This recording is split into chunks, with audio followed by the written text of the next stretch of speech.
दोस्तों, जब भी हम बात करते हैं भारत के सबसे अमीर शख्स के बारे में तो हमारे दिमाग में मुकेश अंबानी का ख्याल जरूर आता है। लेकिन साल 2021 और 2022 में गौतम अडानी ने मुकेश अंबानी को 2 बार पीछे कर दिया है। आज देश का हर एक एंटरप्रेन्योर अपने आप को अडानी के बराबर में देखना चाहता है, क्योंकि अपने सफल बिजनेस मॉडल से गौतम अडानी ने न सिर्फ भारत में ही बल्कि पूरी दुनिया में नाम कमाया है। इनकी सफलता और बिजनेस स्किल्स के चर्चे हर जगह पर हैं, फिर चाहे वो हीरे का व्यापार हो या कोयले का।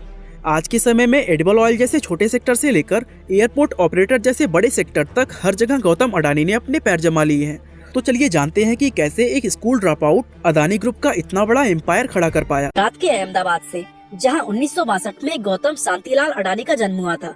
अडानी का परिवार बड़ा था, इसलिए इनके स्ट्रगल की कहानी भी काफी लंबी चली थी। उन्हें अपना कॉलेज ड्रॉप करना पड़ा, लेकिन उन्होंने इस बात को अपने रास्ते का रोड़ा नहीं बनने दिया। दरअसल दोस्तों, अडानी के पिताजी कपड़ों के छोटे मोटे व्यापारी थे और वो चाहते थे कि गौतम अडानी भी उन्हीं का बिजनेस आगे बढ़ाए।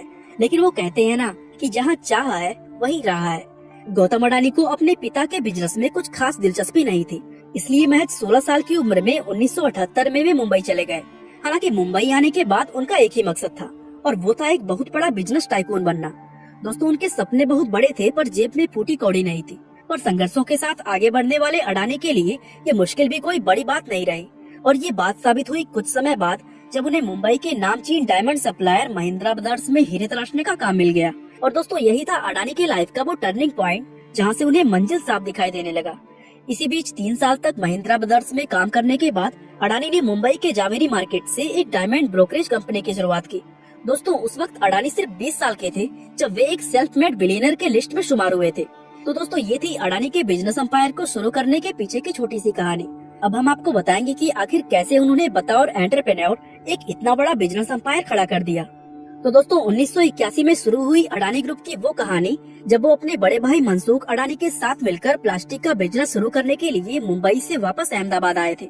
लेकिन प्लास्टिक को बनाने के लिए सबसे जरूरी मटेरियल था पॉलीविनाइल क्लोराइड यानी पीवीसी, जो कि उस समय देश के 1-2 छोटे मोटे कंपनी से ही मंगवाए जाते थे। दोस्तों, पीवीसी का डिमांड पूरा ना होने के चलते अडानी को दूसरे देशों से पीवीसी इंपोर्ट करना पड़ता था, और तभी गौतम अडानी ने इस परेशानी को भी एक बड़े बिजनेस अपॉर्चुनिटी में बदल दिया।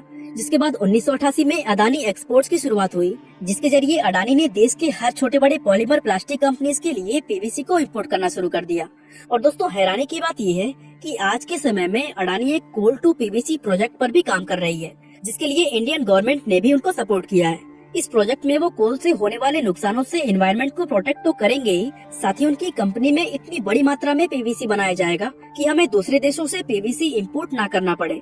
अब वापस आते हैं अपने टॉपिक पर। दोस्तों, धीरे धीरे करके उन्होंने हर बिजनेस सेक्टर जैसे मेटल, एग्रीकल्चर, टेक्सटाइल्स के इम्पोर्ट और एक्सपोर्ट में भी अपनी पकड़ बना ली, जिसे उन्होंने नाम दिया अडानी एंटरप्राइजेस। दोस्तों, इनका ये व्यापार तेजी से फैलने लगा, लेकिन अभी इनके हिस्से में एक और माइलस्टोन आने वाला था, जब सरकार ने पोर्ट डेवलपमेंट के लिए प्राइवेट सेक्टर की खोज शुरू कर दी। ये बात है साल 1995 की, जब गुजरात गवर्नमेंट ने लिबरलाइजेशन लॉ पास किया था। इंफ्रास्ट्रक्चर डेवलपमेंट के लिए गुजरात का मुद्रा पोर्ट, जो कि 3000 एकड़ में फैला हुआ है, उसे भी किसी प्राइवेट कंपनी को देने की बात की जा रही थी। और दोस्तों, ये मौका अडानी भला अपने हाथ से कैसे जाने दे सकते थे। उन्होंने मौका देखते ही मुद्रा पोर्ट को खरीद लिया, और यहीं से 1998 में Adani ports and special economic zone की स्थापना की गई। उन्होंने अपनी इस कंपनी के साथ साथ अपने बिजनेस को पोर्ट्स एंड लॉजिस्टिक में भी फैलाना शुरू किया, जिसके थ्रू देश भर की बड़ी बड़ी कंपनीज अपना माल इंपोर्ट और एक्सपोर्ट करने लगी। दोस्तों, आज के समय में मुद्रा पोर्ट भारत की सबसे बड़ी पोर्ट इंफ्रास्ट्रक्चर है, जहां से इंटरनेशनल ट्रेड डेवलपमेंट को ऊंचाइयों तक पहुंचाने का क्रेडिट अडानी को ही दिया जाता है। यहाँ तक कि साल 2017 में अडानी ने रिलायंस इंफ्रास्ट्रक्चर को भी 18,800 करोड़ रुपए में खरीद लिया था।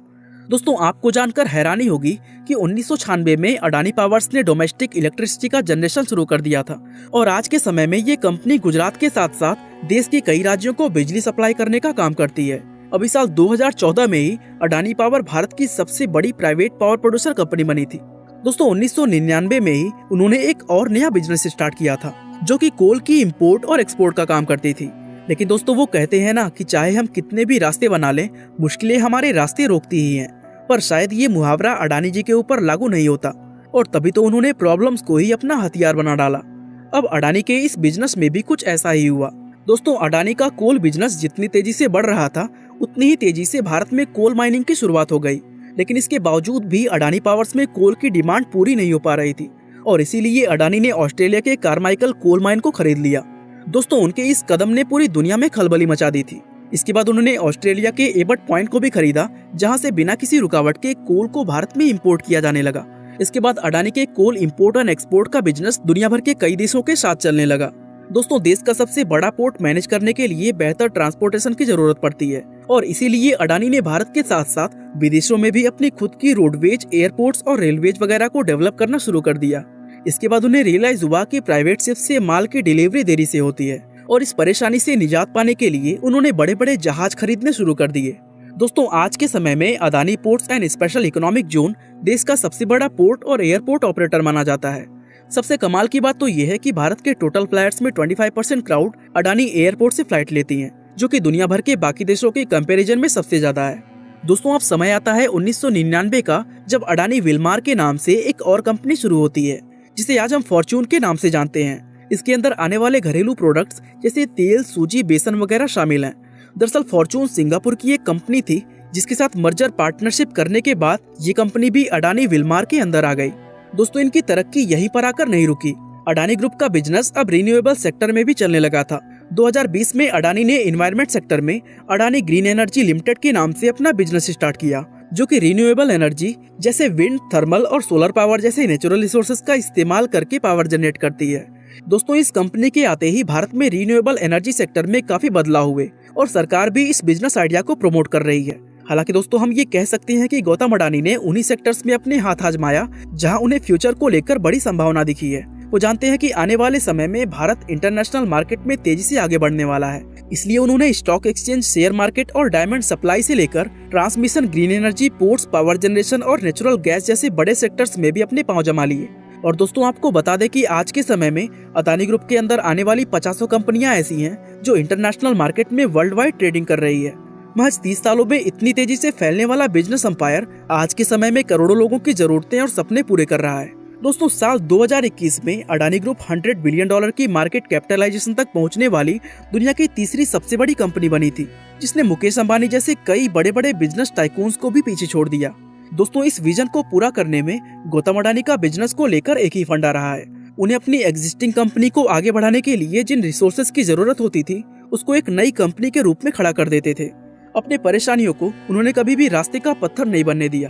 तो दोस्तों, अडानी के लाइफ स्ट्रगल्स, उनकी बिजनेस स्ट्रेटजी और उनकी वर्ल्ड वाइड ग्रोथ को देखते हुए ये तो आप समझ ही गए होंगे कि बड़ा बनने के लिए जरूरी नहीं होता है कि आपके पास बहुत सारे पैसे और बहुत बड़ी प्रॉपर्टी हो, बल्कि सच ये है कि हमारे सक्सेस का आधा हिस्सा हमारे विजन और स्किल्स पर डिपेंड करता है। आपका अडानी और उनके बिजनेस विजन के बारे में क्या ओपिनियन है, हमें कमेंट करके जरूर बताएं। अगर आपने हमारे चैनल को सब्सक्राइब नहीं किया तो सब्सक्राइब कर लें। आपका बहुमूल्य समय देने के लिए बहुत बहुत धन्यवाद।